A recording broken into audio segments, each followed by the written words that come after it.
مجلس میں اگر گنجائش ہے تو ساتھی تھوڑے تھوڑے آگے ہوتے رہے۔ مجمع بڑی تعداد میں باہر برآمدے میں بھی ہے، طلباء آگے ہو جائیں، مہمانان اکرام بھی آہستہ آہستہ آگے آتے رہیں۔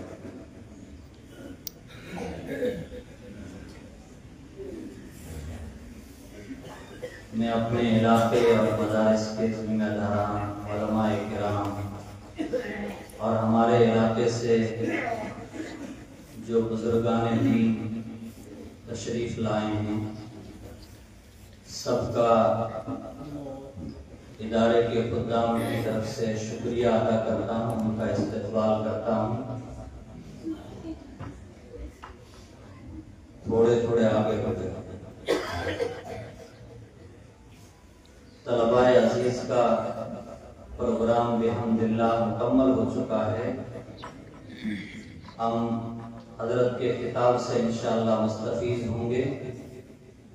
اس سے پہلے میں حضرت کی خدمت میں یہ عرض کرنا مناسب سمجھتا ہوں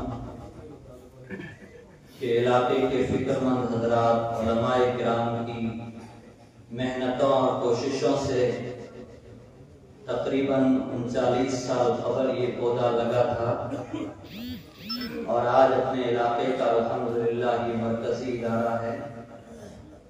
مشکات شریف تک یہاں تعلیم ہوتی ہے، درجہ دینیات، تحفیظ القرآن، تجوید و قرات، شعبہ عربی فارسی، اور اس کے ساتھ اب تک 8ویں کلاس تک اسکولی نظام تھا، اور اس سال سے الحمدللہ ہمارے مدرسے کی مدنی اسکول 12 کلاس تک حکومت سے منظور ہو گئی ہے۔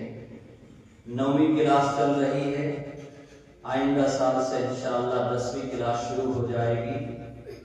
اس وقت ہمارے اکابر علماء کی یہ بہت بڑی فکر ہے، چاہے کسی مسلک کے ہوں، کسی مشرب کے ہوں، سارے علماء کی یہ بہت بڑی فکر ہے کہ امت کے معصوم بچے جو مدارس میں آتے ہیں وہ صرف 2-2.5%، 97-97.5% بچے اسکولوں کالجوں کا رخ کرتے ہیں، اور وہاں کا جو نظام ہے، وہاں کا جو سسٹم ہے، ہم اور آپ ان کو اچھی طرح جانتے ہیں۔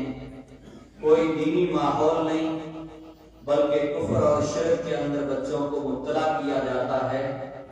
اس لیے مدارس کے ذمہ داران جگہ جگہ فکر کر رہے ہیں کہ مدارس اور مکاتب کی طرح اسکولوں کا بھی دینی ماحول کے ساتھ منظم نظام ہو۔ اسی چیز کے پیش نظر الحمدللہ اس ادارے کے اندر بھی یہ 12 کلاس تک اسکول منظور کروائی گئی ہے۔ اسی طرح ادارے کے تحت تقریباً 75-76 مکاتب بھی چلتے ہیں۔ 2 نگراں حضرات ان کے اوپر مستقل نگرانی کا کام کرتے ہیں، اور اللہ کے فضل و کرم سے اس ادارے سے جو طلباء پڑھ کر کے گئے ہیں، عالم بنے ہیں، حافظ بنے ہیں، قاری بنے ہیں، اللہ نے صوبے کے اندر اور صوبے سے باہر بھی علمی اور دینی خدمات، ان سے بڑی بڑی خدمات لے رہا ہے۔ اللہ تعالیٰ قبول فرمائے۔ ہمارے جن بزرگوں نے اس ادارے کو یہاں تک پہنچانے کے لیے جس اعتبار سے بھی قربانیاں دی ہیں، اللہ تعالیٰ ان کی قربانیوں کو قبول فرمائے، اور اللہ آئندہ ہم سب کو بھی اخلاص، للہیت، محنت کے ساتھ اسی طرح خدمات انجام دینے کی، قربانیاں دینے کی توفیق عطا فرمائے۔ وقت کافی ہو چکا ہے، اب میں بہت ہی ادب و احترام کے ساتھ صوبہ گجرات سے تشریف لانے والے ہمارے مہمان خصوصی حضرت مولانا حبیب الرحمن صاحب ندوی دامت برکاتہم، استاذ حدیث و تفسیر جامعہ فلاح دارین ترکسر سورت سے میں درخواست کرتا ہوں کہ حضرت والا تشریف لائیں اور طلباء عزیز قرآن کریم کی آخری آیات پیش فرمائیں گے، مشکات شریف کی آخری حدیث پڑھیں گے، اور اس کے بعد انشاءاللہ حضرت دامت برکاتہم ہم سب کے سامنے اپنا علمی، روحانی و عرفانی قیمتی بیان پیش فرمائیں گے۔ میں حضرت سے درخواست کرتا ہوں کہ حضرت والا تشریف لائیں۔ Thanks for watching. Don't forget to like, comment, share and subscribe to Al Wahid channel.